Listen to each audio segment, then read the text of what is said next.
Ég vitna til dýrðar og heiðurs drottins og drottinn sagði við mig spádómi að hann myndi frelsa mig gegnum prestinn. Þannig að presturinn veitti mér leiðsögn og drottinn frelsaði mig frá þunglindi sem hafði staðið í 4 ár.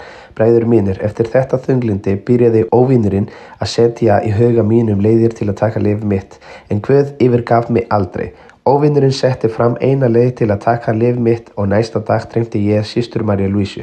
Hann setti fram aðra leið og ég dreymdi aftur systur Maríu Lúísu.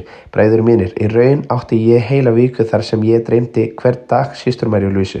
Og drottinn uppfyllti orð sinn, því í gegnum leiðsögn prestsins frelsaði drottinn mig. Ég vitna einnig til þess að drottinn sagði við mig að ég myndi fá vinnu og græða mikið peninga. Á þeim tíma var ég nýbúinn að kynnast honum og ég skildi að ég yrði að tíundar.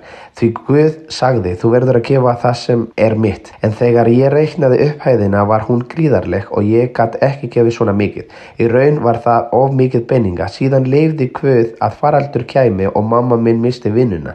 En þá var ég þegar byrjuð að tíunda. Drottinn með minna 1000 evrur leyfði að við gætum greitt leigu og við gætum báðir borðað og að ég gæti hafið nám. Frá því ég byrjaði að tíunda þá náði ég betri útborgun en þegar Guð leyfði mér að græða mun meira. Einnig kom mér á óvart, bræður, að einn daginn í kennslu sem ekki snerist tíund bað bróðirinn alltaf fyrir framlögum og tíund og útskýrði að maður ætti að gefa af hjarta. Þennan dag áttaði ég mig á því að ég gaf drottni en aðeins ef ég átti einhverja smápeninga í veskinu, annars gaf ég ekki.